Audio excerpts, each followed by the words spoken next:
महद्भ्यो शुभ्यो गुरुभ्यो नमः। ओम नमो भगवते रामकृष्णाय ते नमः। గతవారం రామకృష్ణులు ఏ శతాబ్దంలో జన్మించారు, ఎక్కడ జన్మించారు, వారి తల్లిదండ్రులైనటువంటి క్షుదీరామ్ చంద్రాదేవి దంపతుల యొక్క స్వభావము, ఇంకా వారి యొక్క సాధన సంపత్తి, దీని గురించి పూర్తిగా తెలుసుకున్నాం. అలాగే ఆయన దేవే గ్రామంలో, ఆయన స్వగ్రామం అయినటువంటి దేవే గ్రామంలో ఆయన అక్కడ జమీందారు పడినటువంటి కుటిల పన్నాగంలో ఆయన 50 ఎకరాల ఆస్తిని పోగొట్టుకోవడం, అదే సమయంలో తన బాల్యమిత్రుడైనటువంటి గోస్వామి శుక్లాల్ అనేటటువంటి తన బాల్యమిత్రుడి ద్వారా కామర్పకూర్ వెళ్ళడం, అతని సహాయంతో ఆయన ఒక నివాసంలో ఆశ్రయం తీసుకోవడం, అక్కడి నుంచి రామచంద్ర ప్రభు ఆయనకి ఒక సాలగ్రామ రూపంలో దర్శనం ఇవ్వడం స్వప్నంలో.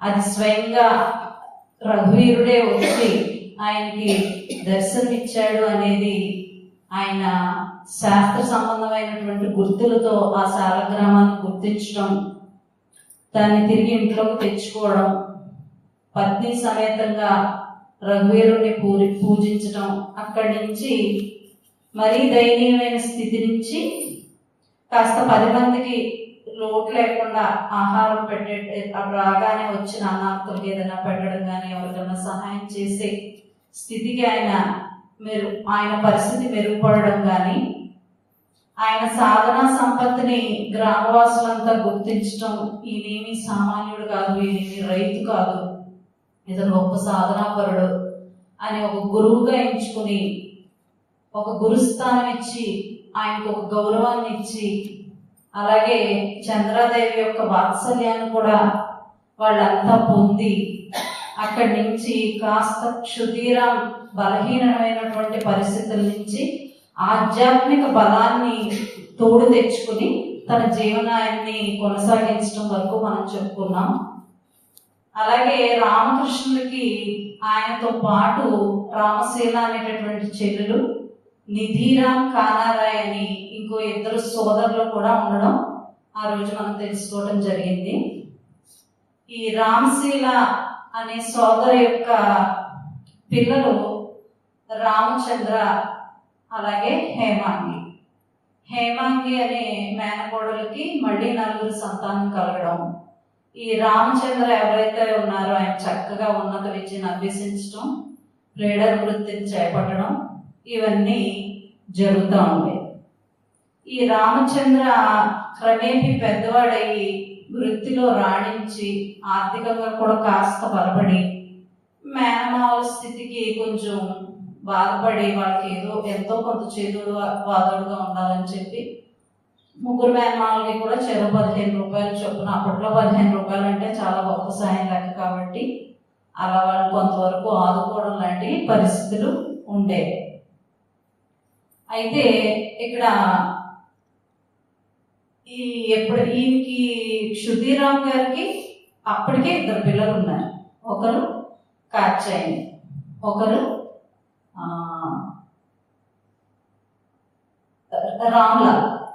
రామ్ కుమార్, అలాగే కాచాయనికి 11 ఏళ్ళ ప్రాయంలోనే వివాహం చేసేస్తారు. ఎవరికైతే వివాహం చేశారో వారి చెల్లెని తీసుకొచ్చి రామ్ కుమార్ చేస్తారు. అంటే మనం కుండ మార్పిడి పెళ్ళిళ్ళు అంటాం కదా, అలా చేస్తారన్నమాట. మిగిలిన వాళ్ళ గురించి చెప్పకపోయినా క్షుదీరామ్ గారు ఎలాగ మహారామచంద్ర భక్తులో, అలాగే అంతటి స్థాయిలో మళ్ళీ ఆ భక్తి ఈ కుమారుడైనటువంటి రామ్ కుమార్ కూడా వస్తుంది. ఆయన కూడా మంచి శాస్త్రాన్ని అధ్యయనం చేస్తారు. వ్యాకరణం, ఛందస్సు, స్మృతి శాస్త్రాలు ఇవన్నీ కూడా చాలా బాగా అధ్యయనం చేస్తారన్నమాట. చేసి క్రమేపీ కొంచెం తండ్రి యొక్క బాధ్యతని ఆయన కొంచెం తీసుకోవడం జరుగుతుంది. దాంతో ఈయన కొంచెం ఎవరైనా భారం తగ్గుతుంది కాబట్టి ఎవరైనా పంచుకుంటే కుటుంబ భారాన్ని, ఈయన కొంత బాధ్యత కొంత తగ్గడంతో మనం ఈసారి ఏదైనా తీర్థయాత్ర చేయాలని చెప్పేసి ఆయన ఈ మన రామేశ్వరం వెళ్తారు. రామేశ్వరం వెళ్ళి అక్కడి నుంచి రామేశ్వరం నుంచి ఒక శివలింగాన్ని తెచ్చుకుని ఇంట్లో పెట్టుకుంటారు. అప్పటికే ఇంట్లో ఏమున్నాయి, ఘటంలో ఉన్నటువంటి శీతలాదేవి, సాలగ్రామంలో ఉన్నటువంటి రఘువీరుడుతో పాటు ఈ శివలింగాన్ని తెచ్చుకోవడంతో మొత్తం 3 మూర్తులు అవుతాయి అన్నమాట. 3 మూర్తుల్ని కూడా ఆయన ఆరాధించుకుంటూ ఉంటారు. అదే సమయంలో చంద్రాదేవి మళ్ళీ గర్భం దాల్చడం, మళ్ళీ ఇంకో కుమారుడు జన్మించడం జరుగుతుంది. రామేశ్వరం నుంచి వచ్చిన తర్వాత కుమారుడు జన్మించడం వల్ల అతనికి రామేశ్వరని పేరు పెట్టుకుంటారు. అయితే ఈ 15 రూపాయలు సహాయం చేస్తూ మేనమావల్ని ఎవరైతే ఎప్పటికప్పుడు ఆదుకుంటా ఉన్నారో, ఆ రామచంద్ర యొక్క సమాచారం ఎప్పుడన్నా తెలియకపోతే కనుక సుధీరామ్ గారికి ఇద్దరికి చాలా ఇష్టం.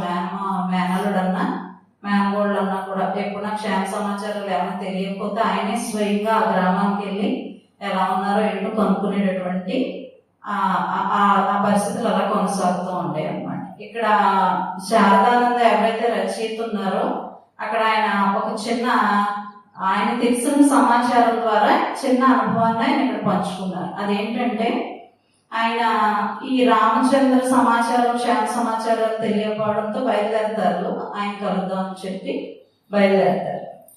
బయలుదేరినప్పుడు అది చైత్ర మాసంలో ఆకులు ఎండిపోవడం అంటే మరి కొత్తగా మూర్తి వచ్చింది కదా శివలింగానికి దళాలు ప్రత్యేకం, పువ్వులు అంటే ఎప్పుడైనా దొరుకుతాయి. దళాలు అనేటప్పుడు అన్ని దళాలు అనుకూలంగా ఉండవు. తులసి దళాలు, మారేడు దళాలు లాంటి కొన్ని దళాలు మాత్రమే పూజకి అర్హనీయమైనవి. అటువంటిది ఆ సమయంలో ఏంటంటే పాతాకులు రాలిపోవడం, ఎండిపోవడం, కొత్త చిగుళ్ళు రావడం. అప్పుడు ఆయన ఉన్న వాతావరణం, ఆయన ఉన్న పరిస్థితుల్లో అసలు మారేడు దళాలు దొరకడం చాలా కష్టం అవుతుంది. తీరా మూర్తి ఇంట్లో శివలింగం ఉంది, ఆరాధన చేయాలి, అసలు చేయలేని పరిస్థితి వచ్చేటప్పటికి అక్కడ ఆయన రామచంద్ర మేనలను కలవడానికి వెళ్తే దారి మార్గంలోని ఒక మారేడు వృక్షం కనిపిస్తుంది. బ్రహ్మాండంగా చీరించి పూర్తిగా చక్కగా దళాలతో విరగబూసి ఉంటుంది చెట్టు అంతా కూడా. ఇంక ఏ పని మీద వచ్చారో ఆ పని మర్చిపోయి దగ్గరలో ఏదో దుకాణం ఉంటే వెళ్ళి ఒక కొత్త పుట్ట కొనుక్కుని, కొత్త వస్త్రాన్ని కొనుక్కుని, 2 శుభ్రం చేసుకుని ఆ దళాలన్నీ కడిగి కోసుకుని ఇంటికి వెళ్ళిపోయి పూజ చేసుకుంటారు. ఈవిడికి అర్థం అవుతుంది అక్కడ విషయాలు ఏం చెప్పలేదు, కొత్తగా పుట్ట తెచ్చారు, అందులో దళాలు తెచ్చారు, ఆయనకి ఏదో మార్గమధ్యంలో పూజా సామాగ్రి ఏదో దొరుకుంటాయి సేవకి అని చెప్పి. ఇక్కడ ఈయన ఎందుకు ఇంత చిన్న సందర్భాన్ని ఎందుకు చెప్పుకోవాలి, అదే పెద్ద విశేషం అనుకుంటే, భక్తులు ఎప్పుడు కూడా ఎందుకు భక్తులు అవుతారంటే వాళ్ళు మనకులాగే సాంసారిక జీవితంలో ఉన్నప్పటికీ కూడా వాళ్ళు బాధ్యతలు ఉన్నా కూడా ఆ బాధ్యతలకి మించి ఎక్కువ భగవంతుడికే ప్రాధాన్యతనిస్తారు, భగవత్ సేవకే ప్రాధాన్యతనిస్తారు. కాబట్టి వాళ్ళకి ఆ దృష్టి అంతా కూడా భగవత్ సేవ ఎలా అంటే వాళ్ళు ఏదో ఆశించి చేసుకోవడం కాదు. వాళ్ళు భక్తులు, ఆశించి చేసేవాళ్ళు భక్తులు కాదు. భగవంతుడే కావాలని చేసేవాడే భక్తుడు. పూజలు చేసేవాళ్ళంతా భక్తులు కాదు, ధ్యానాలు చేసేవాళ్ళంతా యోగులు కాదు, వేదాంతం మాట్లాడేవాళ్ళంతా జ్ఞానులు కాదు. ఎందుకంటే జ్ఞానం అనేది కనిపించేది కాదు, మనం గుర్తించడానికి ధ్యానం అనేది కనిపించేది కాదు, అది అంతరంగికంగా జరిగేది. అది మనం చూస్తే గుర్తించలేదు. భక్తుడి యొక్క స్థితి కూడా బాహ్యంగా చూసి గుర్తించడం అసంభవం. వాళ్ళ హృదయం పరమాత్మతో ముడిపడిపోయి ఉంటుంది. పరమాత్మ యొక్క భక్తితో అంతఃకరణ అంతా కూడా భక్తితో నిండిపోయి ఉంటుంది. అది కూడా కనిపించేది కాదు. కాబట్టి ఏ పని మీద వెళ్ళారో ఆ పని అక్కడ మర్చిపోయారు, అలా వచ్చేసారు అన్నమాట. అలా మన జీవితంలో కూడా చాలా చాలా సందర్భాలు ఇటువంటి కొన్ని ఎదురవుతూ ఉంటాయి. మన మధ్యలో కూడా మహాభక్తులు ఉంటూ ఉంటారు, మనం గమనించుకుంటాం. అటువంటి వ్యక్తులు గమనించినప్పుడు మనం వాళ్ళు కొంచెం అప్పుడప్పుడు పరిశీలన చేస్తూ ఉంటే అవి కూడా మనకు ప్రేరణగా మిగులుతాయి. ప్రేరణ కంటే అప్పుడు మనం అనుకరించడం కాదు, భగవంతుడిని ఇంతగా ప్రేమిస్తారా, ఏమీ ఆశించకుండా కూడా ప్రేమిస్తారా భగవంతుడిని, ఓహో ఇదే నా భక్తి అనేటటువంటి భావన మనకు తెలుస్తుంది అన్నమాట. ఇటువంటి చిన్ని ఇంత చిన్న సందర్భం కూడా అంటే గొప్ప భగవద్భక్తుల జీవితంలో జరిగిన చిన్ని సందర్భాలు కూడా మనకు ఎంతో అనుభవాన్ని ఇస్తూ ఉంటాయండి. అయితే ఇక్కడ ఈ రామ్ కుమార్ ఎవరైతే ఉన్నారో ఆయన మంచి శాస్త్రాధ్యయనం చేస్తారు. ఆయన ఉపాసన ఒక ఆద్యశక్తి అని ఒక దేవత ఉంటుంది, ఆవిడ కూడా జగన్మాతే. ఆవిడ యొక్క ఉపాసన బాగా గట్టిగా చేస్తారు. ఆయన చేసినప్పుడు ఆయన కొన్ని అలౌకికమైన శక్తులు వస్తాయి.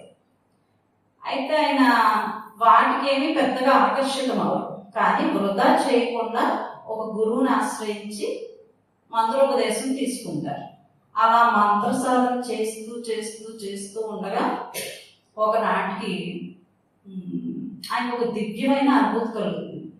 అదేంటంటే అమ్మవారు తన చేతి వేలుతో నాలుక మీద ఏదో మంత్రాక్షరాలు బీజాక్షరాలు రాసినట్టుగా ఆయనకు ఒక అనుభూతి కలుగుతుంది అన్నమాట.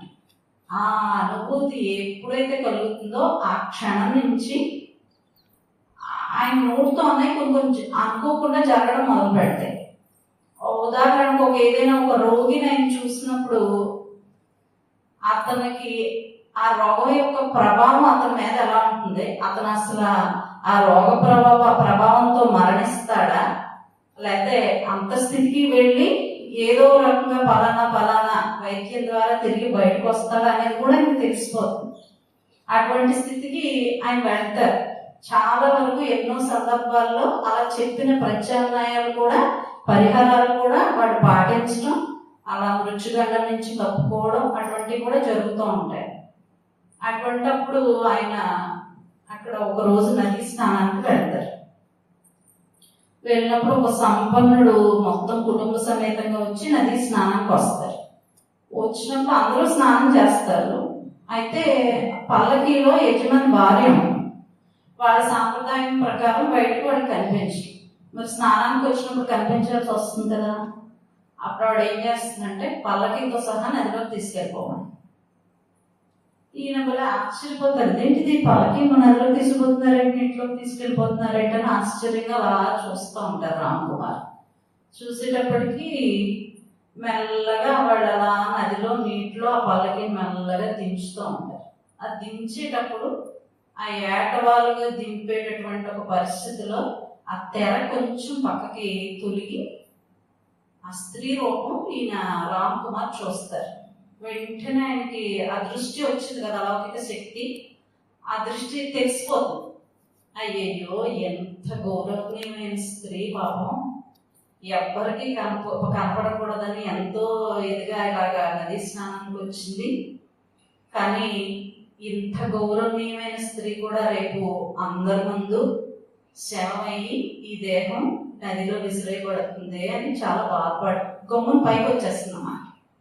యజమాని వేస్తాడు కదా, చాలా కోపం వస్తుంది. ఎందుకు కోపం వస్తుందంటే అతని కోపానికి కూడా కారణం ఉంది. ఎందుకంటే భార్య చాలా ఆరోగ్యంగా ఉంది, ఎటువంటి రోగగ్రస్తురాలు కాదు, దీర్ఘకాలిక వ్యాధులతో ఆవిడేమీ బాధపడే వ్యక్తి కాదు, మంచి యవ్వనంలోనే ఉంది, ఎటువంటి ఆరోగ్యం అయితే చాలా చక్కగా ఉంది.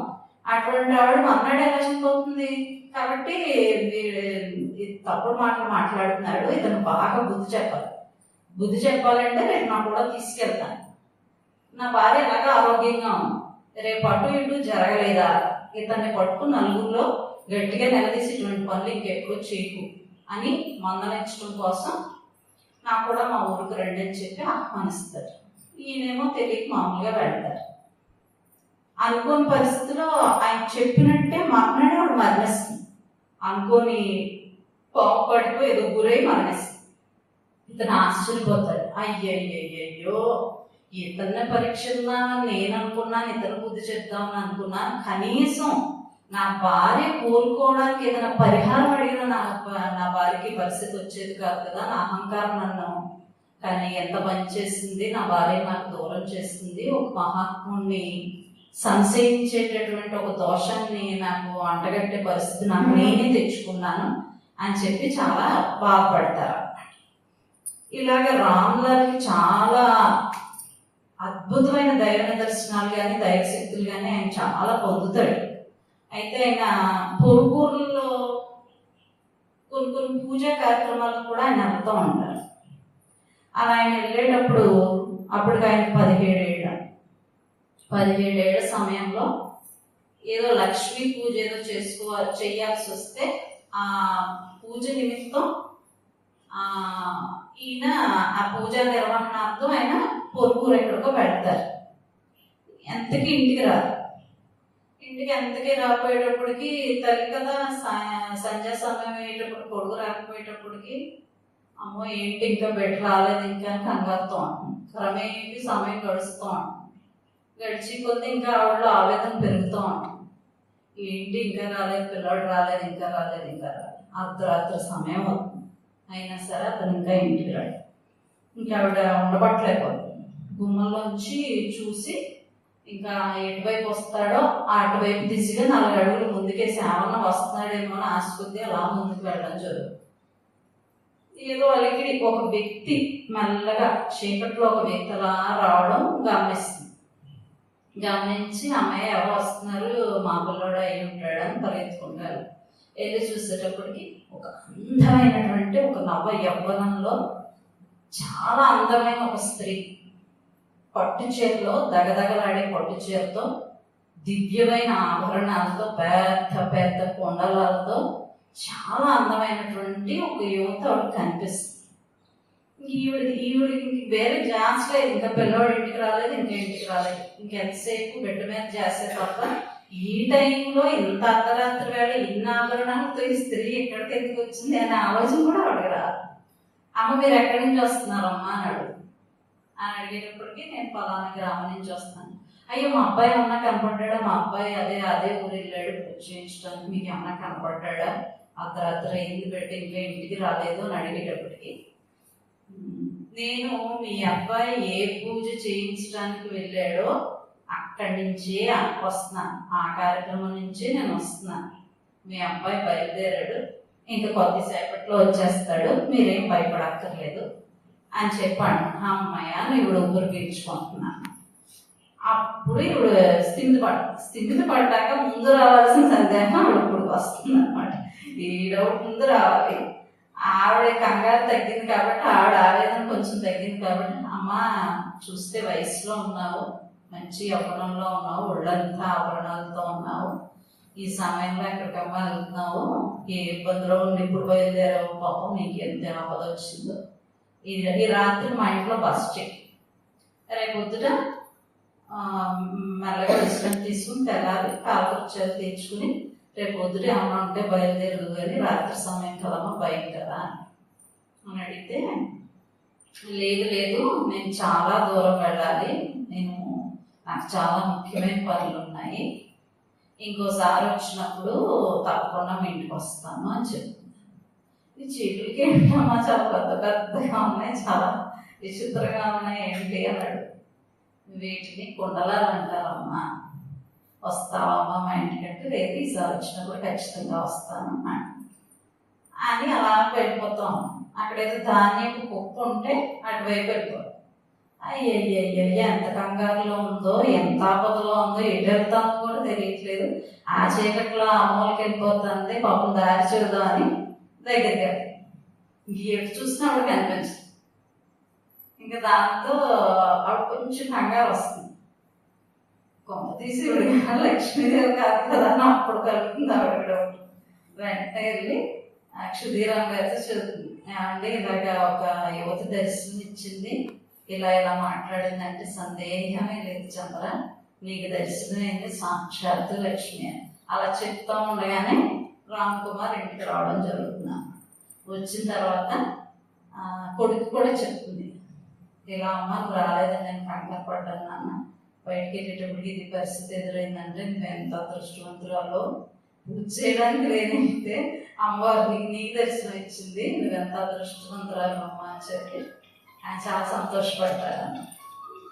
అయితే ఇక్కడ ఇంకొక విశేషం, అందరి గురించి దృష్టి, అందరి గురించి అందరి రోగాల గురించి, దాని ప్రత్యామ్నాయాల గురించి, అందరి మరణాల గురించి ఇంటి ముందే తెలుస్తుంది కదా.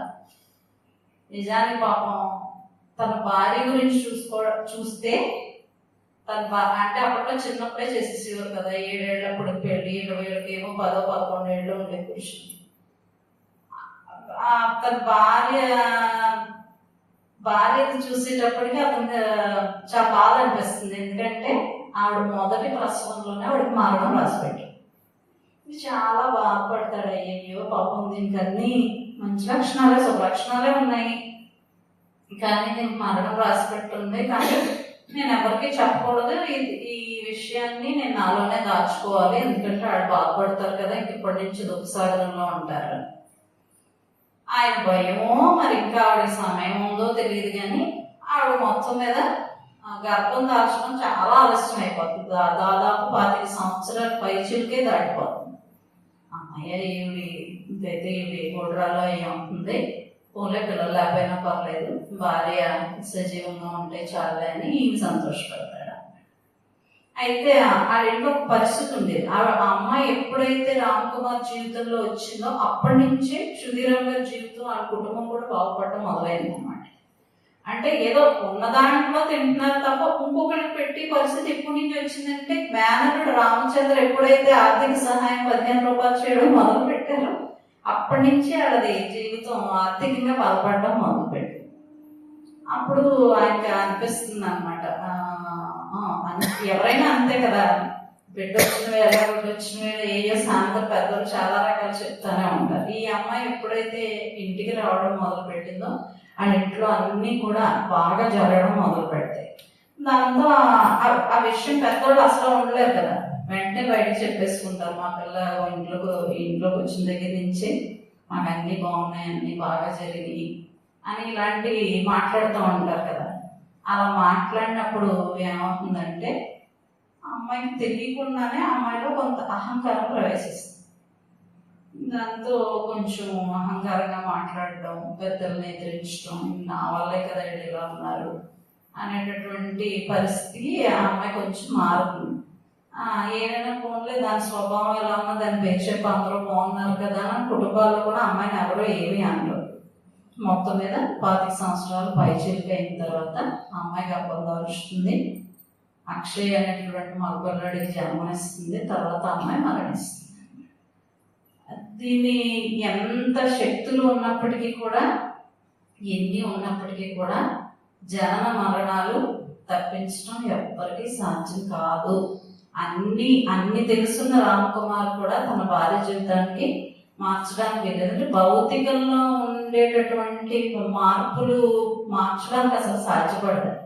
ఆంతరంగికంగా ఉన్నటువంటి సాధన కానీ, మన స్థితి కానీ ఏమైనా మెరుగుపడుతుందేమో మనం చేసుకుంటే కానీ, ప్రారంధానుసారం మనకి ఎగ్గి రాసి పెట్టున్నాయి, అవి జరగాల్సినవి. అది రాముడికైనా అది కృష్ణుడికైనా మనుష్య శరీరం ఎవరైతే ధరించి వస్తారో వాళ్ళంతా కూడా అనుభవించాల్సింది. రామకృష్ణ జీవితంలో కూడా అంతే కదా, రాజభూమి వస్తుంది ఆయనకి.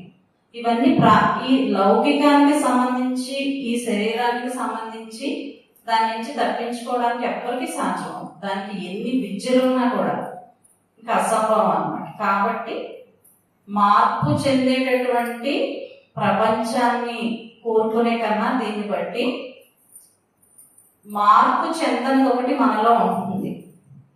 దాన్ని మనం పట్టుకున్నట్లయితే కనుక మనం నిజమైన శాంతిని పొందుతాము అనేది మహర్షులు కానీ మహాత్ములు కానీ వాళ్ళ జీవితాల ద్వారా మనం తెలుసుకోవాల్సింది అదే.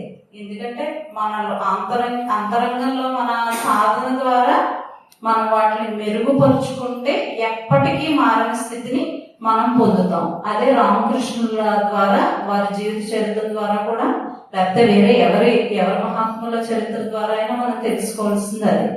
అలా రామకుమార్ మొత్తం మీద భార్య మరణించడం జరుగుతుంది అన్నమాట. ఇక్కడ ఈ రామభక్తి ఇవన్నీ కూడా వాళ్ళ కుటుంబానికి ఉన్నాయి అలవాట్లన్నీ కూడా. మంచి భక్తి అంతా కూడా నిధిరామ్ గురించి అయితే రచయిత శారదానంద ఎక్కువ సేకరించలేకపోతారు. రామశీల గురించి రామశీల చెల్లెల గురించి మనం చెప్పుకున్నాం, మేనగోడల గురించి చెప్పుకున్నాం. ఆ పిల్లలిద్దరి గురించి చెప్పుకున్నాం. కానీ నిధిరామ్ గురించి రచయిత ఈయన శారదానంద ఎక్కువ సేకరించలేకపోతారు. కానీ మళ్ళీ కానాయరామ్ ఉన్నారు కదా, ఇంకో సోదరుడు రామచంద్ర, సుధీరామ్ గారు ఇంకో సోదరుడు ఉన్నారు కదా, ఆయన కూడా మహారామ భక్తుడు అంటాడు. ఆయన భక్తి ఎలా ఉండేదంటే, అప్పట్లో వీధి నాటకాలు ఎక్కువ వేసేవారు కదా. అలా వేసినప్పుడు రామచంద్రమూర్తి వనవాసం నాటకం వేస్తారు కదా, అలా వేసినప్పుడు కైకేయి కుటిల ప్రయత్నంతో ఈ రామచంద్రమూర్తిని ఎలా వనవాసానికి పంపింది అనేది నాటక ప్రదర్శనలో ఆయన చూసినప్పుడు చాలా నిజమే అనుకునేవారంట. కళ్ళ ముందు జరుగుతుందని అంత లీనమైపోయేవారు అనమాట. వెంటనే వెళ్ళి ఆ కైకేయి పాత్ర ఎవరైతే వేసుకున్నారో వాళ్ళ మీద దాడి చేయబోయేవారండి. అంటే అంత మమేకం అయిపోయేవారు అనమాట. ఆ భక్తి పారవశ్యంతో ఇంచుమించు మొత్తం వాళ్ళ కుటుంబం అందరికీ కూడా ఆ భక్తి అలా ఉంది అనేది మనం ఈ సందర్భాలన్నిటిని బట్టి కూడా మనం గ్రహించవచ్చు. అలాగే మనం మొట్టమొదట మనం ముందు ఆదివారం మనం చెప్పుకున్నప్పుడు చంద్రాదేవి చాలా అమాయకురాలు, చాలా సరళ స్వభావరాలు, చాలా మెత్తటి స్వభావం గల ఆవిడ అనడానికి ఉదాహరణ కూడా మనం ఇందాక కథలో లక్ష్మీదేవి స్వయంగా ఒక సౌందర్యవతిగా అర్ధరాత్రి కూడా తారసపడినప్పుడు కూడా అమాయకత్వంతో అసలు ఈ సమయంలో ఆవిడ ఎందుకుంది అనేది కూడా ఆవిడ గ్రహించుకోలేకపోయారంటే ఆవిడ మృదు స్వభావం, ఆవిడ అమాయకత్వం కూడా ఇవన్నీ మనం చెప్పుకునేటప్పుడే మనం అవన్నీ కూడా గ్రహించవచ్చు. అలాగే ఈయన కొన్ని రోజుల తర్వాత శుక్లాల్ గోస్వామి ఉన్నారు కదా మిత్రుడు, ఆయన చనిపోతారు. అప్పుడు చాలా బాధ కలుగుతుంది. మనకి బాగా ఇష్టమైన వ్యక్తుల్ని మనం ఎప్పుడైతే జీవితంలో కోల్పోతామో దాని యొక్క ప్రభావం ఎవరి మీదైనా కూడా కొంతకాలం కొనసాగుతుంది. ఎందుకంటే 3 వైరాగ్యాలు అని చెప్తారు కదా, శ్మశాన వైరాగ్యం, ప్రసూతి వైరాగ్యం, పురాణ వైరాగ్యం. మనం బాగా ఎక్కువ ప్రేమించే వాళ్ళు మనం కోల్పోయినప్పుడు దాని నుంచి, ఆ బాధ నుంచి బయటపడడానికి కొంత సమయం ఎక్కువసేపు, కొన్నాళ్ళు ఎక్కువ పడుతుంది.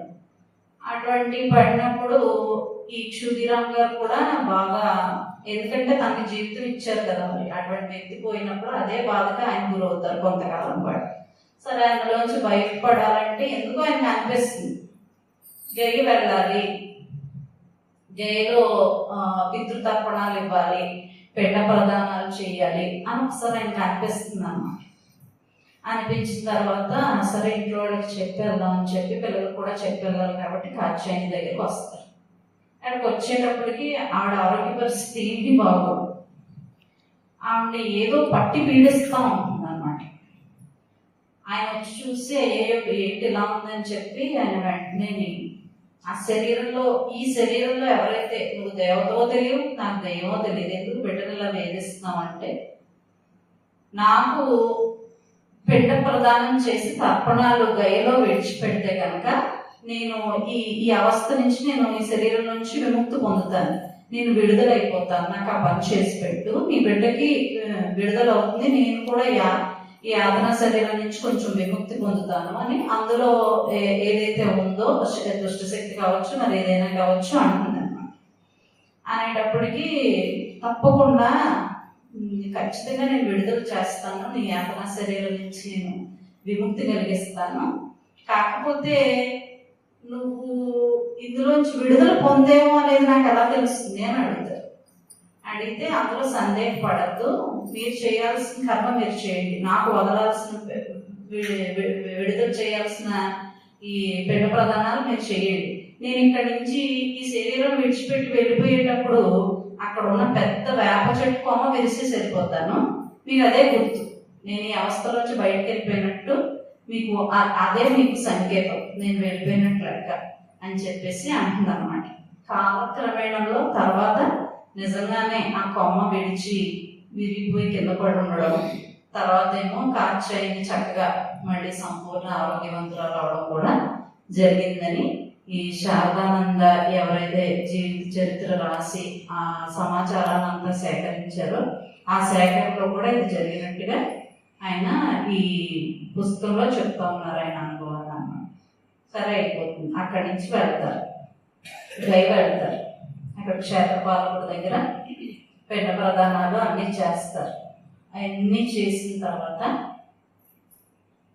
ఆయనకు ఒక స్వప్నం వస్తుంది. వచ్చిన తర్వాత అక్కడ అందరూ పితృదేవతలు అందరూ చాలా సంతోషపడుతూ ఉంటారు. ఎంత మంచి పని చేసావు, మా అందరికీ కూడా విడుదల కల్పించావు, మాకు ఆహారాన్ని పెట్టావు అని చాలా చక్కగా సంతోషపడుతూ ఉంటారు అన్నమాట. అయితే అక్కడ ఉన్న 2-3 రోజుల్లో ఆయనకి దివ్యమైన అనుభూతులు ప్రతిరోజు కల్లో కలుగుతూనే ఉంటాయి స్వప్నంలో. ఆఖరి రోజున మట్టికి చాలా చాలా విచిత్రమైనటువంటి ఒక స్వప్నం వస్తుంది అన్నమాట. ఇక్కడి నుంచి మనకు అదంతా మనకు తిరిగిపోతాం. ఆ స్వప్నం అంతా ఏంటంటే, ఆ క్షేత్రపాలకుడు ఎవరైతే ఉన్నారో విష్ణుమూర్తి, ఆయన దగ్గర ఈయన ఈ పితృకర్మలన్నీ చేసినట్టు, ఈయన బిడ్డ ప్రదానం చేసినట్టు, ఆ పెద్దలంతా పితృదేవతలంతా కూడా ఆశీర్వదించినట్టు కల వస్తుంది. మళ్ళీ వాళ్ళంతా కూడా ఒక సింహాసనంలో ఒక దివ్య పురుషుడు కూర్చుని ఉంటాడు. విపరీతమైన తేజస్సు. ఆ తేజస్సు ఎలా ఉంటుందంటే మొత్తం ఆలయ ప్రాంగణం అంతా వెలుగు చిమ్మేస్తూ ఉంటుంది అన్నమాట. అటువంటి ఆ పురుషుడికి ఈ పితృదేవతలందరూ కూడా ప్రార్థనా స్తుతి స్తోత్రాలు అవి చేస్తూ ఉంటారు. ఆయన దివ్య తేజస్సుతో క్షుధిరాముని పిలుస్తారు. క్షుధిరామ్ ఇట్రా అంటారు. ఈయన ఆశ్చర్యపోత ఆ దివ్యమైన కాంతులతో ఉన్నటువంటి పురుషుడి దగ్గరికి మెల్లగా పెడతారు. అప్పటికి క్షుధిరామ్ వయస్సు దగ్గరగా 67 పైబడి, అంటే అసలు యాత్రలు చేయడానికి కూడా అంతగా ఆరోగ్యం సహకరించిన వయసు. అయినా కూడా భగవంతుడి మీద భారం వేసి ఏదో సంకల్పం దైవశక్తి నడిపిస్తుంది కాబట్టి ఆయన ఆ పితృతర్పణాల కార్యక్రమానికి సంకల్పం చేసుకుంటారు. ఆ పురుషుడు, ఆ దివ్య పురుషుడు అడుగుతాడనమాట, క్షుధిరామ్, నేను నీ గర్భాన్ని అవతరించాలని నేను అనుకుంటున్నాను.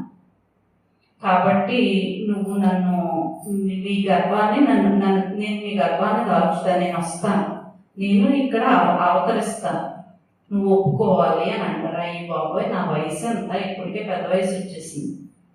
అలాగే నా పరిస్థితి మీకు తెలుసు. ఏదో మేనలుడు ఆదరించడం బట్టి, పరిస్థితులు ఏదో కాస్త నా రఘువీరుడు అనుగ్రహం బట్టి, మా శివయ్య అనుగ్రహం బట్టి ఏదో రోజులు వెళ్తున్నాయి తప్ప మళ్ళీ ఈ వయసులో పిల్లల్ని పెంచి పోషించే స్థితి నాకు కాదు. ఎటువంటి పరిస్థితుల్లో నా గర్భాన్ని జన్మిస్తానంటే ఎలా స్వామి అని అడిగితే, అవన్నీ వదిలే, నీ దైవ సంకల్పం ఇది జరగవలసిందే, నేను నీ గర్భాన్ని తప్పగా అవతరిస్తాను, స్వీకరించు అంట. అయ్యి బాబాయ్, మాట్లాడి ఇది సామాన్యం కాదు. అప్పటికే దైవ దర్శనాలు స్వప్నాల్లో జరగడం, అవన్నీ వాస్తవాన్ని సంతరించుకోవడం, ఇవన్నీ అనుభవాలకి వస్తూ ఉన్నాయి కదా. ప్రతిదీ కూడా రామచంద్రుడి విషయంలోనే అలాగే జరిగింది. కానీ ఇది మరీ దైవాంశే తన గర్భంలో వస్తుందంటే చిన్న విషయం కాదు కదా. అది అంగీకరించడానికి చాలా ధైర్యం కావాలి. కాబట్టి ఇంకా అలాగే స్వామి అని చెప్పి, తప్పకుండా భారం నీదే, బాధ్యత నీదే, నేను నిమిత్తవంతుడిని, సరే తప్పకుండా నా గర్భాన్ని అవతరించు, నా భాగ్యం అని అనుకుంటారు. కాలక్రమేణంగా అప్పటికే ఆయన గయ్య వెళ్ళేటప్పటికే దగ్గర 1836 సంవత్సరం వచ్చేస్తుంది. అప్పుడు కాలక్రమేణా రామకృష్ణ పరమహంస ఎలా క్షుధిరామ్కి జన్మిస్తారో అనేది రామకృష్ణుడి యొక్క ఆవిర్భావం వచ్చే వారం దివ్యంగా మనం చెప్పుకుని తరించి ఆనందిద్దాం. సర్వం శ్రీ రామకృష్ణ చరణారవిందాలు.